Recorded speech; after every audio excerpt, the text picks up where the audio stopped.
Hello mga manay and welcome sa ating kusina. Muli ako po ang inyong madiskarteng nanay at kahit nga may sipon at ubo tayo, hindi pa rin mahihinto ang pagiging nanay. Kailangan magluto para sa mga batang naghihintay. So eto na nga po at nakapamalengke na tayo. Bali bumili lang ako ng halagang 200 pesos na manok. Part ng manok nito ay hita kasi ito yung gusto ko talaga, lalo na yung parting puwet. Sorry talaga sa mga hindi kumakain nito pero paboritong paborito ko to lalo na kapag adobo. So tinatanggal ko talaga yung mga balahibo niyan at nililinis ko naman talaga yan ng maigi. Lamasin nyo rin sa asin para matanggal talaga yung lansa at dulas ng karne. Ngayon nga tapos na tayo maghugas ng karne natin.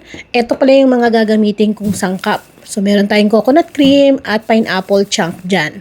Then, ito nga pala yung patatas, carrots, bell pepper. Babalitan ko na yung mga gulay dahil ito maya-maya ay ipapan-fry natin. Maiba pala tayo ng kwentuhan mga manay. Grabe na yung bilihin ngayon, no? Talagang ang tataas na ng presyo. Dati yung 500 pesos mo, makakabili ka na ng bigas, meron ka ng pang-ulam, tapos nakakapag-grocery ka rin kahit mga sabon, dilatang maliliit. Ngayon, yung 1,000 mo, parang 500 o 100 na lang kapag pumunta ka sa palengke. Yung literal na kapag nabaryahan, magugulat ka na lang, barya na lang talaga matitira sa'yo. Kaya bilang madiskarteng nanay, alam nyo mga manay, kapag namamalengke ako, minsan isahan na lang. At kapag nagluluto ako ng mga ulam, gusto ko yung pang maghapon na po namin para nakakatipid din ako sa gas. At the same time, nakakapag-stock ako para kinabukasan or sa susunod na araw, meron na kaming mauulam. Naalala ko pa nung bata ako, di ba may nabibili pang mga isda na tumpok-tumpok? Yung 20 pesos, isang tumpok, tas ang dami na, no? Talagang kung maibabalik lang talaga yung mga panahon na yon. So dito nga nagpainit na ako ng ating pan at naglagay ako ng mantika. Bali, ipapan fry natin yung mga gulay na hiniwa ko kanina, yung carrots at patatas. So, hindi naman kailangan totaling lutuin to ng maigi. Yung bahagya lang ba na magka-golden brown yung mga gulay ay pwedeng-pwede na. So, yung ganitong diskarte, like kung sinasabi na ginagawa to para maiwasan na mapanis kagad yung ating lulutuing ulam. Pagkatapos kong mapan-fry yung ating gulay, nagbawas ako ng mantika at sinundan ko ng pagigisa ng bawang. Tinatanggal ko yung balat mga manay ha, nakita nyo naman. Then, susundan na rin natin yan ng pagigisa ng maraming sibuyas. Alam nyo mga manay, kapag nagmumura ang gulay, lalo na itong sibuyas at bawang, dinadamihan ko talaga ng pag-iimbak.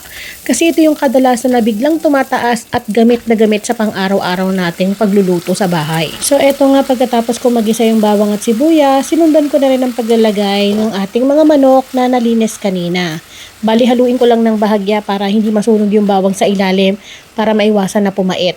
Then, titimplahan ko to ng pampalasa. Dito nga ay naglagay ako ng pamintang pino, konting asin, at patis pampalasa. At dito nga ito ay aking sasangkutsahin ng maigi para naman kumapit yung mga pampalasa na aking nilagay.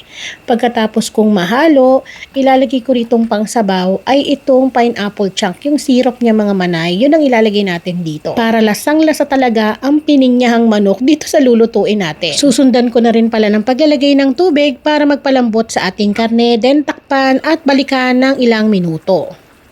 Dito nga pala, hindi pa masyadong luto itong karne, kaya susundan ko na rin ang paglalagay ng patatas at carrots natin. Yung mga gulay na yan na hindi pa totaling malambot, kaya lulutuin pa natin yan. So hinalo-halo ko lamang ng bahagya para naman maiwasan din na madurog yung karne natin. At dito nga ay tatakpan ulit natin to para tuluyang maluto ang karne at gulay. Check na natin. Grabe, mainit-init na yung takip. Hindi ko na mahawakan. So, itong pinaglulutuan ko mga manay, napakaganda nito kasi ang bilis niyang magpalambot para akong may pressure cooker. So, hinalo-halo ko lang ng bahagya at ilalagay na rin natin dito yung gata. Kung meron kayong fresh na coconut cream mga manay, mas mainam yun kasi mas manamis-namis. Pero dahil may stock naman tayo ditong coconut cream, yun na lang yung ating gagamitin. Halu-haluin ko lang yan at hindi ko na po ito tatakpan ha. Hahayaan ko po itong kumulo. Naglagay din ako ng chicken cube na 1 peraso pampalasa. Or kayo na po yung bahala sa pampalasa ng inyong lulutuing ulam kasi hindi tayo pare-parehas ng timpla. Dahil luto na yung gulay at karne, ilalagay na rin natin yung bell pepper at yung pineapple chunk. At dito nga kapag nalagay nyo na to, hindi na kailangan tong lutuin pa ng matagal. Lulutuin na lang natin to ng mga at least 2 to 3 minutes at pwedeng-pwede na po itong ihain at pwedeng-pwede rin tong pambenta. Minsan, wag naman natin puro adobo o tinola ang gawin sa manok.